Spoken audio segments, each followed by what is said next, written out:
버린 몸? 여보세요? 가벼운 위험을 낮추는 방법? 핑거링이라고 해야 되나? 이거 섹스 역시 구독 좋아요 막 이렇게 한다고. 안녕하세요, 성형외과 전문의 김결희입니다. 안녕하세요, 모니카입니다. 드디어 사연이 도착했습니다. 어떤 사연인지 모니카 한번 읽어줄래요? 네, 얼마 전에 자궁경부암 예방주사를 맞으러 병원에 갔었습니다. 문진표를 작성하는데 성관계 경험이 있냐는 문항이 있더라고요. 저는 레즈비언인데 있다고 해야 하는지 없다고 해야 하는지 고민이 되었습니다. 낯선 병원에서 모르는 사람에게 커밍아웃하고 싶진 않은데 이럴 땐 어떻게 대답해야 되나요? 라고 사연을 보내주셨습니다. 자궁경부암 예방주사를 맞으러 가셨군요. 모니카 맞았어요? 다음 주에 맞아요. 진짜로? 혹시 이 사연 때문에 맞는 건 아니에요? 아니요, 엄마가 먼저 너 그랬어? 맞아야 된다 그래가지고. 저는 안 맞았어요. 진짜요? 왜요? 왜? 되게 의외라서. 그래?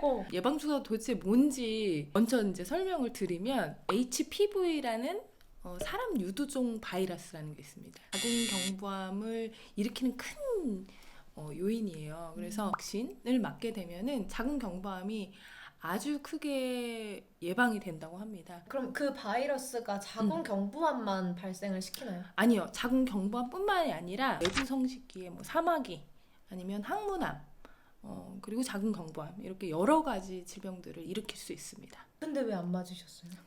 근데 지금 우리나라에서는 어떻게 됐냐면 5, 6학년 여자아이들에게 지금 무료로 국가에서 접종을 해주고 있어요. 그리고 권장되는 게 나이대가 있는데 45세까지도 맞아도 예방 효과가 돼 있다고 돼 있어요. HPV라는 이 바이러스가 성관계로 많이 이제 전파가 되고 많은 사람들이 가지고 있어요. 저는 사실 맞아도 효과가 없을 거라고 생각했어요. 45세가 아직 안 넘으셨잖아요. 근데 이미 노출이 많이 됐기 때문에 그러니까 약간 버린 몸? 여보세요? 구독 좋아요 막 이렇게 한다고. 사실은 제가 이 컨텐츠를 준비하면서 이 윤정원 선생님께 전화를 드렸거든요. 좀 네. 자문을 구하려고. 그러면서 제가 사실 고백을 했어요. 선생님, 전 자궁경부암 주사 안 맞았어요. 근데 아니 왜 안 맞으셨어요? 근데 HPV 사람 유두종 바이러스 종류가 굉장히 많아요. 하나만 있는 게 아니에요. 제가 노출이 됐다고 하더라도 그 중에 이제 몇 개 노출이 되고 아직 내가 노출이 안 된 게 있을 수 있잖아요. 그럼 백신을 맞으면 여전히 이제 효과가 있는 거죠. 그리고 또 윤정원 선생님 말씀하시기로는 이 자궁경부암이 걸린 사람도 이 백신을 맞으면 또 이제 재발률도 많이 낮아지고. 성관계 경험이 있는 누구든 HPV가 있을 것이다. 모두가 있을 것이다. 그러니까. 이런 얘기도 하시더라고요. 맞아. 네. 종류가 여러 가지니까 다 가지고 있을 가능성이 굉장히 낮으니까 여전히 맞으면은 도움이 된다. 플러스.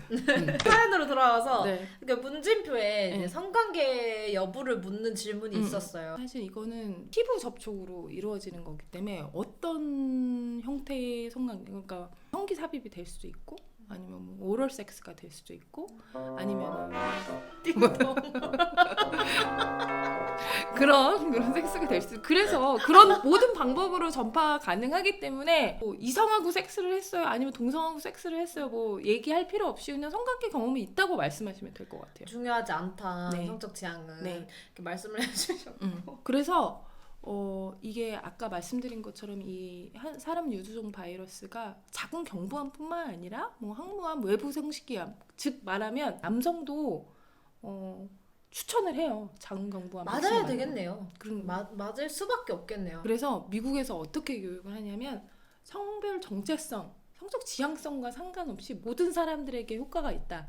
이렇게 교육을 하고 있어요. 아주 쉽네요. 그렇게 생각하니까. 맞습니다. 자궁경부가 있든 없든 일단 맞아야 된다. 그것도 맞죠. 사실은 이게 굉장히 이슈가 됐었어요. 왜냐하면 통계를 내다 보니까 레즈비언 분들이 헤테로섹슈얼 여성보다 훨씬 백신을 맞는 확률도 낮고 자궁경부암 검사를 하는 경우도 굉장히 낮은 거예요. 그러면 초기 발견율이 되게 낮겠네요. 그렇죠. 레즈비언 분들 같은 경우는 남성하고의 성관계가 없다 보니까 이런 거에 대해서 자기는 굉장히 안전할 거라고 과신하는 경우가 많다는 거죠. 그러면 우리 레즈비언 사연자분을 위해서 가벼운 위험을 낮추는 방법? 말씀드렸듯이 이것은 성기 삽입이나 오랄 섹스 그리고 핑거링이라고 해야 되나? 뭐라고 해야 돼? 핑동. 아니 이거 섹스 역시 섹스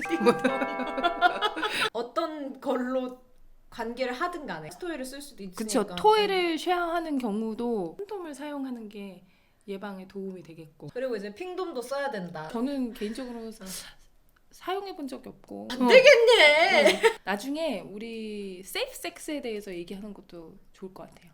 쌤 좀 배우셔야 될 것 같아요. 세이프 섹스에 대해서. 자기는 잘한다 이거야? 근데 하여튼 네. 사연자분이 작은 경과암 예방 주사를 맞으러 갔다는 것은 정말 좋은 일입니다. 정말 웬만한 의사 선생님보다 나은. 저보다. 야 근데 네. 가격이 싸지 않더라. 얼만데? 몇십만 원 해. 그리고 3번에 나눠 맞아. 아 진짜요? 구독 좋아요 막 이렇게 한다고. 아까 우리 얘기한 것처럼 레즈비언에서 작은 경부암 백신율이나 아니면 검사율이 낮다 그랬잖아요. 이렇게 특정 이제 성소유자 그룹마다 특히나 이제 우리가 리마인드 해줘야 될 건강 이슈들이 있을 거예요. 이번 편에는 이제 윤정원 선생님한테 자문을 얻었는데 다음에는 직접 네. 모시고 윤정원 선생님한테 말씀을 드려보면 저는 뭐 별로 아는 게 없습니다. 사연 안 보내시는 거 아니어서. 아니 근데 사연 보내주시면 제가 전문가를 찾아드려요. 제 인맥을 모두 동원해서. 아, 그렇죠.